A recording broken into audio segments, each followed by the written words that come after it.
சரியாக பாட போகிறாயோ? நாளை சரியாக சொல்கிறேன் அண்ணா. 3 ஆண்டு காலமாக இதே மந்திரத்தை பாடுகிறாய்.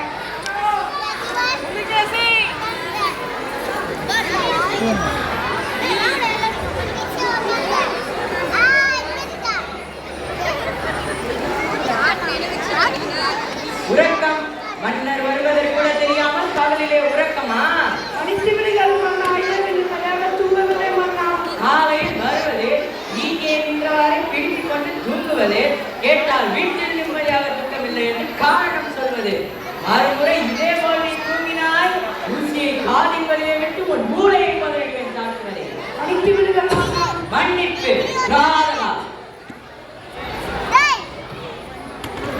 வாழ்க மக்கள், வளர்க நாடு. வரப்புயர நீர் உயரும், நீர் உயர நெல் உயரும், நெல் உயர குடி உயரும், குடி உயர்ந்தால் தான் கோமகன் உயர்வான் என்ற வாக்கில் முதற்கண் தலைவணங்கி எனவையை துவங்குகிறேன். அனைவருக்கும் வணக்கம். அமருங்கள். அமைச்சர்களே, இன்று என்ன விவாதம்? மன்னா, நம் நாட்டில் எவ்வளவோ பிரச்சனை தலைவிரித்து ஆடுகிறது மன்னா. தலைவிரித்து ஆடினாங்க இழுத்து கட்ட வேண்டியதுதானே? சரி, என்ன பிரச்சனை என்று கூறுங்கள். முதலாவதாக கொசு பிரச்சனை மன்னா. கொசுவெல்லாம் ஒரு பிரச்சனையாப்பா? ஆமா மன்னா, இரவில் மக்கள் இந்த நேரத்தில் பயப்படவில்லை. நல்லா தெளிவாக வருது அகிலேஷ். அகிலேஷ் கை நீட்டாத. அப்படியா? இந்த கொசுகள் எங்கிருந்து வருகின்றன தெரியவில்லை மன்னா. சரி, கண்ட நேரத்தில் கண்ட இடத்திலெல்லாம் கடிக்கிறது மன்னா. உன்னை மட்டுமாவா கடிக்கிறது? எல்லாரையும் அப்படிதான் கடிக்கிறது. இதற்கு நீங்களே நல்லது நினைக்கிறீர்கள் மன்னா. ஆமா, சென்ற வருடம் கொசுவலிக்கு நம்ம என்ன திட்டம் போட்டோம்? சென்ற வருடம் கொசுவொழிப்பு திட்டத்தின் மூலமாக தெருவில் தேங்கியிருக்கும் எல்லா தண்ணீரையும் அகற்ற சொன்னீர்கள் மன்னா. ஆனால் நாங்கள் ஏரி, குளம், குட்டை, கிணத்துல இருக்கிற எல்லா தண்ணியும் ஊரில் எடுத்துட்டோம் மன்னா. என்ன வச்சதை சொல்கிறீர்? ஆமா மன்னா, தண்ணீர்னால கொசு வரும். ஆனால் தண்ணியெல்லாம் எடுத்துட்டோம் மன்னா. அப்பொழுது தண்ணீர் என்று சென்றீர்கள். அச்சச்சோ, அதை மறந்துவிட்டேனே மன்னா. பெரும் தவறை வைத்துவிட்டீர்கள் அமைச்சர்களே. கொசு பிரச்சனையில் ஆரம்பித்து தண்ணீர் பிரச்சனையில் கொண்டு வந்து நிறுத்திவிட்டீர்கள். இப்பொழுது என்ன செய்வது என்றாவது கூறுங்கள். சிந்தித்து கூறுகிறோம் மன்னா. நீங்கள் சிந்தித்தது போதும். அழைத்து வாருங்கள் தெனாலிராமனை.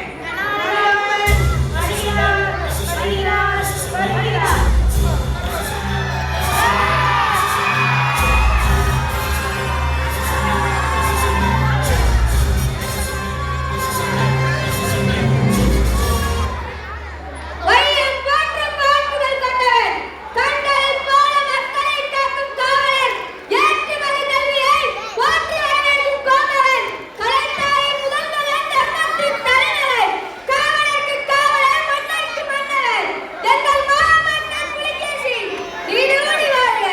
வாருங்கள் தெனாலிராமா. வணக்கம் மன்னா, தாங்கள் என்னை அழைத்ததன் நோக்கம்? என் அமைச்சரவையாலே தீர்க்க முடியாத பிரச்சனை ஒன்று. அதற்கு நீர் தான் ஒரு நல்ல தீர்வை கொடுக்க வேண்டும். உங்க அமைச்சரவையாலே தீர்க்க முடியாத பிரச்சனையா? ஆமாம் தெனாலிராமா. சரி, என்ன பிரச்சனை என்று கூறுங்கள். நாட்டில் கொசு பிரச்சனையில் ஆரம்பித்து தண்ணீர் பிரச்சனையை கொண்டு வந்து நிறுத்தி விட்டார்கள். ஓ, அப்படியா?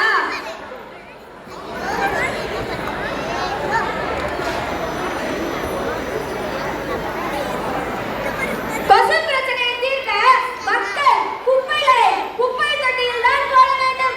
கண்ட இடங்களில் குப்பைகளை தெருக்களில் போடக்கூடாது. வீட்டை சுற்றி கழிவுநீர் தேங்காமல் பார்த்துக் கொள்ள வேண்டும். தண்ணீர்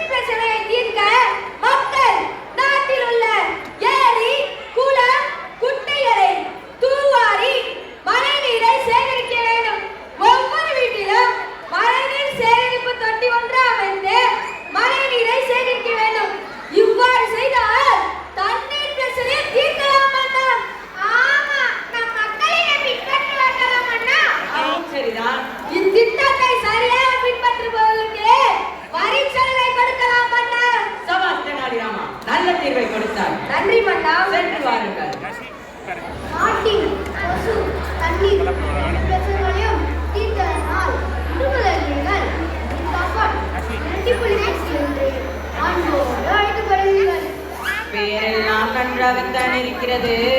ஆனால் பிரச்சனையை முடிக்க வேண்டி நீங்களே பிரச்சனையை உருவாக்கி விட்டீர்கள். நாடு நன்கு வளர்ச்சி அடையும். நீங்கள் சொன்னால் சரியாகத்தான் இருக்கும் மன்னா. மன்னா மன்னா மன்னா, பொறுமை பொறுமை பொறுமை. என்ன விஷயம் என்று சற்று பொறுமையாக சொல் காவலனே. தங்களை காண கைபேசியில் வந்தேன். முதலாளி அம்மா செல்போன் சோபியா வந்திருக்கிறார் மன்னா. வரச் சொல். உத்தரவு மன்னா. அமைச்சரே, எதற்காக கைபேசி நிறுவனத்தின் முதலாளி அம்மா நம்மை காண வந்திருக்கிறார்? தெரியவில்லையே மன்னா. இதற்காக இவ்வளவு நேரம் சிந்தித்தீர்கள்? வரட்டும், பார்த்துக் கொள்வோம். அப்படியா மன்னா? வாருங்கள் செல்போன் சோபியா, சூடாக என்ன சாப்பிடுறீர்கள்?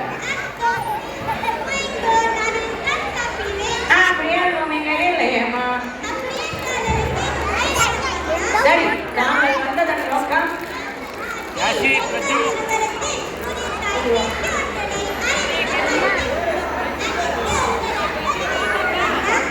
அனுமதியா?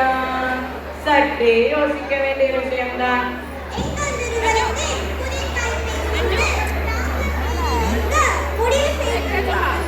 ஓ, அப்படியா? மேலும் கூறுங்கள்.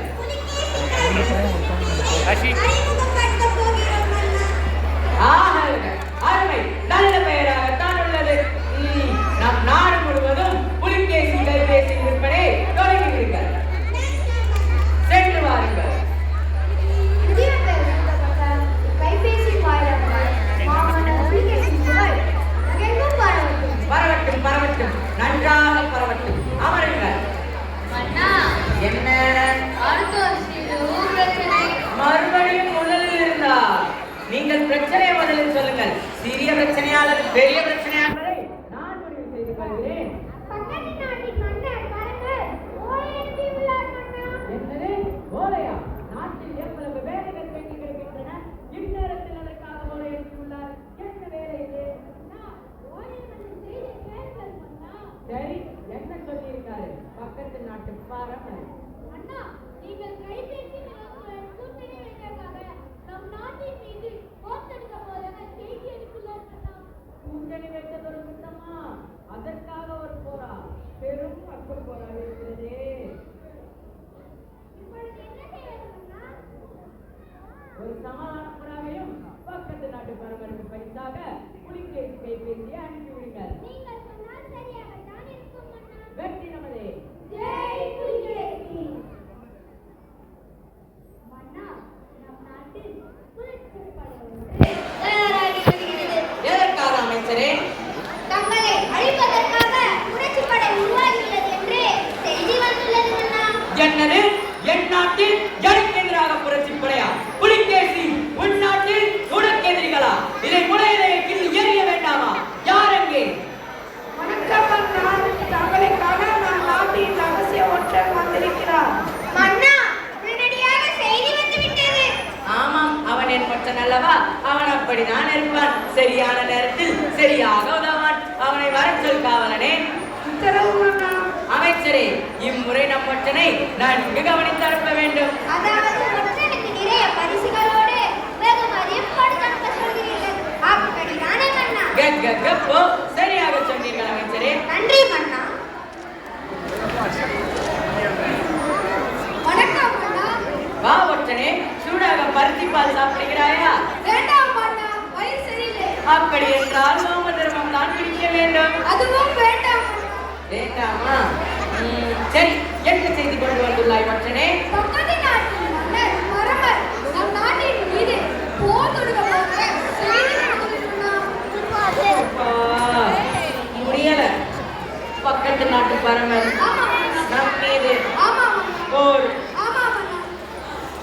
நம் படைகளை தயாராக இருக்க சொல்ல வேண்டும். அதாவது முடிந்து போன போருக்கு மறுபடியும் முரசு கொட்டி ஆரம்பிக்க சொல்கிறாய், அப்படிதானே? மன்னா, போர் முடிந்து விட்டதா? மன்னனே நின்று கேள்வியா? எங்கு சென்றிருந்தாய் விவகாரம்? எனது அக்கா ஒரு திருவிழா நடந்தது. நான் அங்கு சென்று தங்கி விழாவினை சிறப்பித்து விட்டு வருகிறேன் மன்னா. நாட்டில் எவ்வளவு பிரச்சனைகள் நடந்து கொண்டிருக்கும் வேளையில் நீ விளைவு என்பதை அறியாமல் விழாவினை சிறப்பிக்க சென்று விட்டாயா? இப்பொழுது உன் விழா இரவுகளை எப்படி உடைக்கப் போகிறேன் என்று மட்டும் பார். யார் அங்கே? ஆணையிடுங்கள் மன்னா.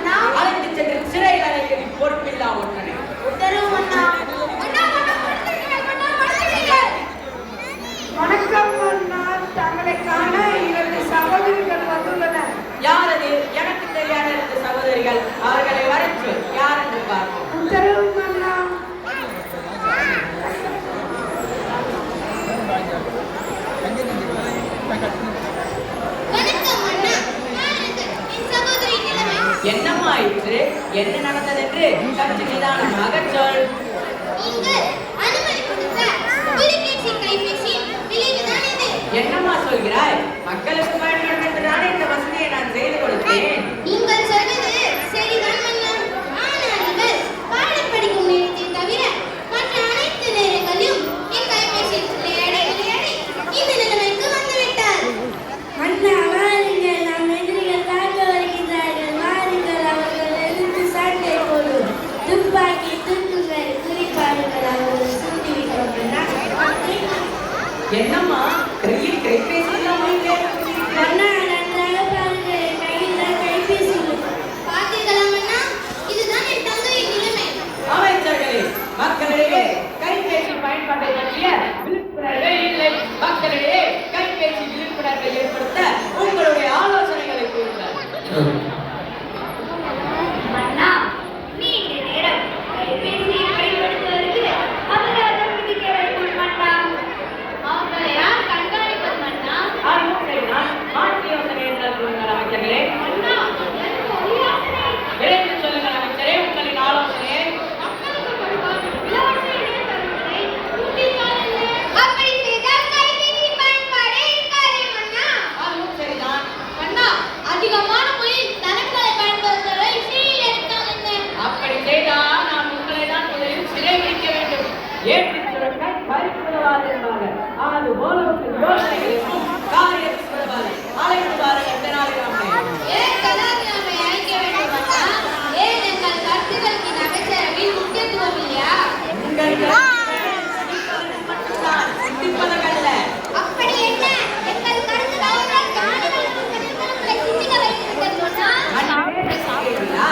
அப்படி என்றால் தெனாலிராமனின் அறிவுரை சோதிக்க ஒரு போட்டி வைத்துக் கொள்வோம். என்ன போட்டி அண்ணா? தெனாலிராமனிடம் 10 கேள்விகள் கேட்போம். அதற்கு அவர் சரியான விடையை கூறிவிட்டால் அவரை அறிவு செல்வதற்கு என்று ஏற்றுக்கொள்ள வேண்டும். அப்படியே ஆகட்டும் அண்ணா.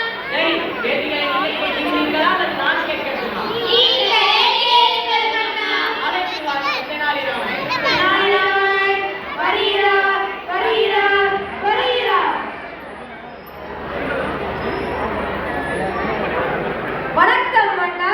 வாருங்கள் தெனாலிராமா, தங்களின் அறிவுரை சோதிக்க நான் உங்களிடம் 10 கேள்விகள் கேட்கப் போகின்றேன். அதற்கு நீங்கள் சரியான விடையை கூறிவிட்டால் நீங்களே அறிவு செல்வதற்கு என்று போற்றப்படுவீர்கள். தங்களை